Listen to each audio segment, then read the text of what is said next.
श्रम को केवल एक वस्तु के रूप में नहीं देखा जाना चाहिए, ये जीवन का एक हिस्सा है। Doctor B R. अम्बेडकर के इन शब्दों के साथ आपका स्वागत है। आज हम बात कर रहे हैं भारत के नए लेबर कोड्स पर। ये वो 4 कानून हैं जो देश के लगभग 29 पुराने श्रम कानूनों की जगह लेने वाले हैं।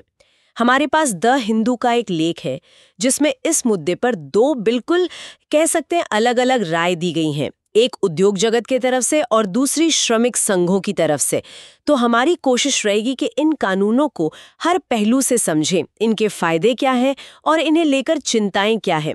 और ये विषय यूपीएससी जैसी परीक्षाओं की तैयारी करने वालों के लिए तो बहुत ही महत्वपूर्ण है, पर यह हम सभी को प्रभावित करता है।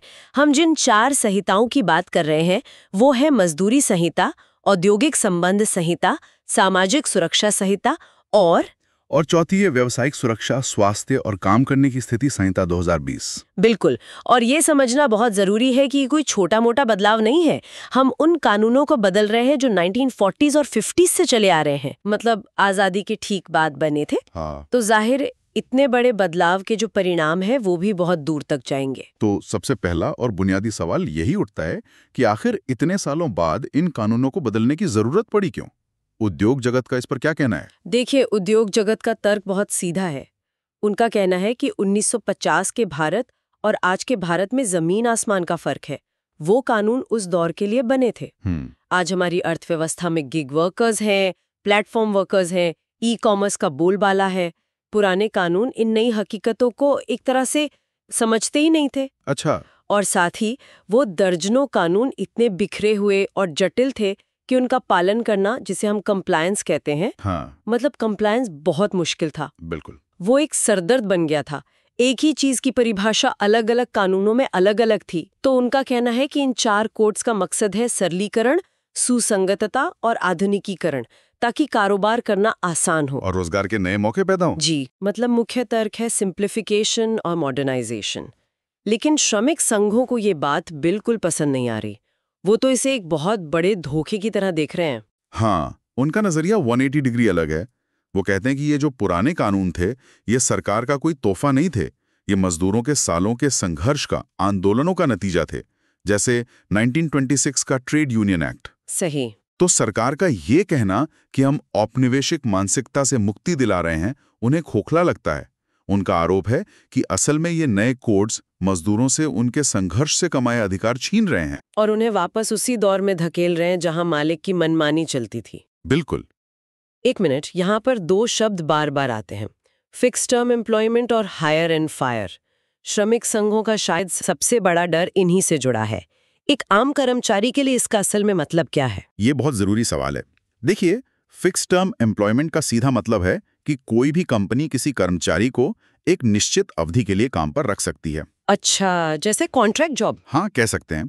चाहे वो 6 महीने हों या 2 साल, अवधि खत्म होने पर कंपनी बिना कोई कारण बताए या छंटनी का मुआवजा दिए उसे निकाल सकती है। ओहो। इसी को हायर एंड फायर की नीति का संस्थागत रूप कहा जा रहा है। पहले जो परमानेंट नौकरी में एक सुरक्षा थी, वो यहाँ खत्म हो जाती है। तो डर यही है कि स्थायी नौकरियों की जगह ऐसी अस्थायी नौकरियां ले लेंगी। जी, जिससे मजदूर हमेशा एक दबाव में रहेगा। और उनका एक और बड़ा आरोप ये है कि इतने बड़े बदलाव करने से पहले देश के किसी भी बड़े ट्रेड यूनियन से कोई सलाह मशवरा तक नहीं किया गया। तो उद्योग जगत की तरफ से जो तर्क है कि इन बदलावों से, इस लचीलेपन से भारत में निवेश बढ़ेगा, क्या ये वाकई काम करता है? हाँ, समर्थकों का तो ये मानना है। उनका तर्क है कि जब दुनिया भर के निवेशक भारत को देखते हैं तो वो एक स्थिर और एक प्रिडिक्टेबल माहौल चाहते हैं। पॉलिसी स्टेबिलिटी जिसे कहते हैं। बिल्कुल। जब नियम सरल और पूरे देश में एक जैसे होंगे तो उन्हें भरोसा मिलता है। उनका कहना है कि इससे भारत वियतनाम और दक्षिण कोरिया जैसे देशों से मुकाबला कर पाएगा जो मैन्युफैक्चरिंग में हमसे आगे हैं। लेकिन क्या सिर्फ श्रम कानूनों में ढील देने से ही निवेश आता है, जैसा कि श्रमिक संघ पूछ रहे हैं? ये एक बहुत मजबूत तर्क है। आलोचक इसी बात को पकड़ते हैं। वो उदाहरण देते हैं बीमा क्षेत्र का। वहां 100% विदेशी निवेश की इजाजत दे दी गई। पर क्या विदेशी कंपनियों की बाढ़ आ गई? नहीं। उनका तर्क है कि निवेशक सिर्फ सस्ते श्रम या आसान नियमों को देखकर नहीं आते, वो देश में स्थिरता भी देखते हैं। अगर श्रमिक असंतुष्ट हैं, हड़तालें हो रही हैं, तो कोई भी कंपनी वहां अपना पैसा क्यों लगाएगी? सही बात है। बल्कि उन्हें एक और गहरा डर है जिसे वो नव उपनिवेशीकरण या नियो कॉलोनाइजेशन कहती हैं। मतलब एक ऐसा माहौल बन सकता है जहां विदेशी कंपनियां अपनी शर्तों पर काम करवाएंगी। ये एक बहुत ही गंभीर चिंता है और यहीं से एक जुड़ा हुआ सवाल खड़ा होता है। अगर हम मान भी लें कि हायर एंड फायर जैसी नीतियों से नौकरी की सुरक्षा कम हो रही है, तो फिर सामाजिक सुरक्षा का महत्व तो और भी बढ़ जाता है ना, एक सेफ्टी नेट की तरह। बिल्कुल। और सरकार का दावा है कि ये कोड्स 40 करोड़ लोगों को सामाजिक सुरक्षा के दायरे में लाएंगे। ये तो एक बहुत बड़ी संख्या है। हाँ, कागज पर ये इन कोड्स का सबसे बड़ा वादा है। सरकार और उद्योग जगत का कहना है कि सामाजिक सुरक्षा का दायरा अब असंगठित क्षेत्र, गिग वर्कर्स और प्लेटफॉर्म वर्कर्स तक बढ़ाया जा रहा है। अच्छा, ये वो लोग हैं जो अब तक किसी कानून के दायरे में नहीं आते थे। जी, तो सैद्धांतिक रूप से ये एक बहुत बड़ा और जरूरी कदम है। सुनने में तो ये वाकई बहुत अच्छा लगता है, लेकिन श्रमिक संघ इसे मृग तृष्णा यानी एक भ्रम कह रहे हैं। ये तो बहुत बड़ा आरोप है। क्या उनका मतलब ये है कि ये योजना लागू ही नहीं हो सकती, या फिर इसमें कोई बुनियादी खामी है? उनकी चिंता दोनों ही स्तरों पर है। पहली और सबसे बड़ी चिंता ये है कि आज की तारीख में भारत के सिर्फ 7% कामगारों को संगठित सामाजिक सुरक्षा मिलती है, जैसे पीएफ, ईएसआई। सिर्फ 7%? हाँ, तो उनका सवाल है कि बाकी 93% को आप इस दायरे में कैसे लाएंगे? इसका कोई स्पष्ट रोडमैप नहीं है। दूसरी बात, वो कहते हैं कि गिग वर्कर्स तो असंगठित क्षेत्र का एक बहुत छोटा, नया और शहरी हिस्सा हैं। देश के करोड़ों खेतीहर मजदूरों, निर्माण मजदूरों का क्या होगा? और तीसरी सबसे बड़ी आपत्ति ये है कि जो मौजूदा योजनाएं हैं जो कर्मचारियों और कंपनियों के योगदान से चलती हैं, उन्हें इस नई संहिता में बिना किसी बातचीत के मिला दिया गया है। अच्छा। उन्हें डर है कि इस प्रक्रिया में मौजूदा व्यवस्था भी कमजोर पड़ जाएगी, इसीलिए उन्हें ये वादा एक ऐसा सपना लगता है जो शायद कभी पूरा ना हो। तो हमारे सामने ये तस्वीर बन रही है, एक तरफ उद्योग के लिए लचीलेपन की बात है और दूसरी तरफ श्रमिकों के लिए सुरक्षा का सवाल। इसका सीधा असर नियोक्ता और कर्मचारी के रिश्तों पर और उनकी तनख्वाह पर कैसे पड़ेगा? उद्योग जगत का मानना है कि बदलाव से थोड़ी आशंकाएं तो होती हैं, लेकिन ये प्रगति के लिए जरूरी है। वो कुछ सकारात्मक पहलू भी गिनाते हैं, जैसे अब महिलाओं को हर तरह की शिफ्ट में काम करने की इजाजत होगी, जिससे रोजगार बढ़ेगा। चटनी की स्थिति में नोटिस पीरियड और मुआवजा बेहतर किया गया है।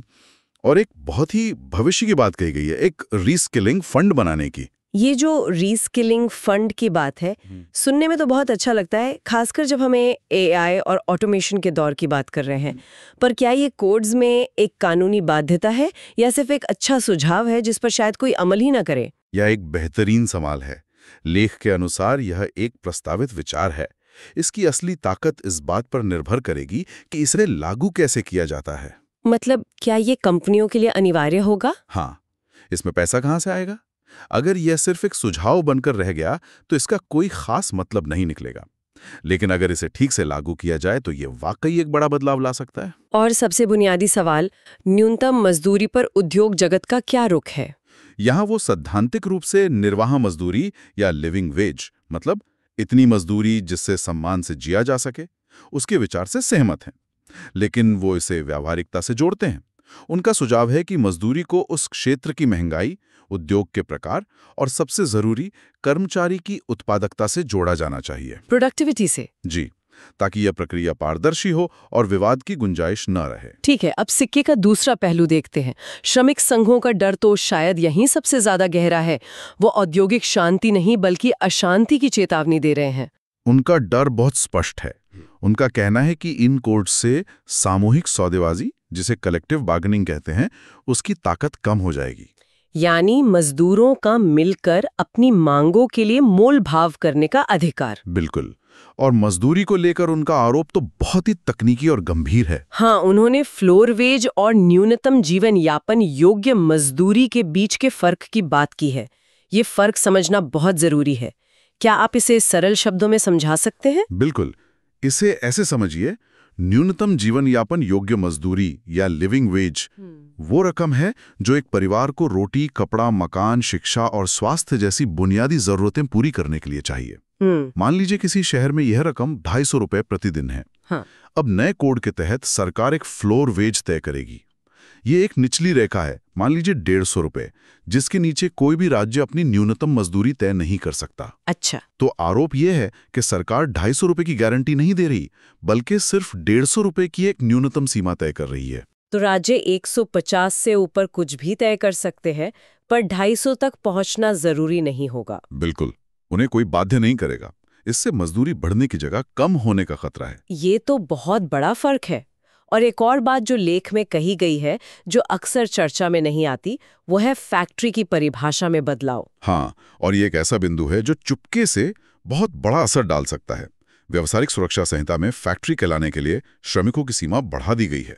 जहां बिजली का इस्तेमाल होता है, वहां ये सीमा 10 से बढ़ाकर 20 कर्मचारी कर दी गई है, और जहां बिजली का इस्तेमाल नहीं होता, वहां 20 से बढ़ाकर 40 कर दी गई है। अरे, इसका मतलब तो ये हुआ कि देश की लाखों छोटी फैक्ट्रियां कानूनी तौर पर फैक्ट्री की परिभाषा से ही बाहर हो जाएंगी। आपने बिल्कुल सही समझा। और अगर वो फैक्ट्री ही नहीं रही, तो उन पर न्यूनतम मजदूरी से लेकर सुरक्षा तक के कई कानून लागू ही नहीं होंगे। यही श्रमिक संघों का सबसे बड़ा डर है कि लाखों मजदूर कानूनी सुरक्षा के दायरे से ही बाहर हो जाएंगे। मजदूरों के दशकों के संघर्ष से हासिल किए गए अधिकारों पर एक हमला और उनकी सुरक्षा छीनने की कोशिश लगती है। इस पूरी बहस का सार असल में लचीलेपन और सुरक्षा के बीच का तनाव है। फ्लेक्सिबिलिटी और सिक्योरिटी। जी, नियोक्ताओं के लिए लचीलापन और श्रमिकों के लिए सुरक्षा। इन संहिताओं की असली परीक्षा इनके लागू होने के बाद होगी, और ये देखने में कि क्या असंगठित क्षेत्र के लिए किया गया सामाजिक सुरक्षा का वादा वाकई जमीन पर उतर पाता है। बिल्कुल। और जाते जाते हमारे श्रोताओं के लिए सोचने के लिए एक सवाल छोड़ जाते हैं, जब ये कानून पूरी तरह लागू हो जाएंगे, तो क्या ईज ऑफ डूइंग बिजनेस और श्रमिकों के जीवन की सुगमता यानी ईज ऑफ लिविंग के बीच एक संतुलन बन पाएगा, या एक को साधने की कोशिश में दूसरे को कीमत चुकानी पड़ेगी? क्या ये दोनों साथ साथ चल सकते हैं? इस विषय पर आपके क्या विचार हैं, हमें ज़रूर बताइएगा। ऐसी और गहरी चर्चाओं के लिए हमें फॉलो और सब्सक्राइब करना ना भूलें।